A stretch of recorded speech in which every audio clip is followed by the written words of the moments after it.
I'm Alice. I'm a principal engineer at the Financial Times. I also founded Tampon Club, and this is How I Code. So I code in the FT building, which is this big brown office, massive cube on the River Thames. The office is full of mice. They're fine, but they will eat your cereal. My desk is a horrible mess. It's got paper all over it and then sort of post-it notes of things that I think are really important stuck to the monitor.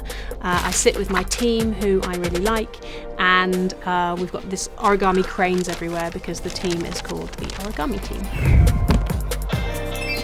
One of the things that I think is really important is writing good commit messages.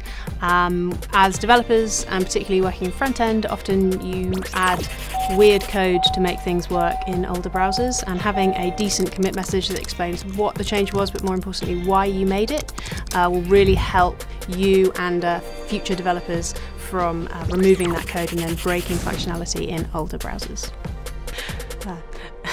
Okay.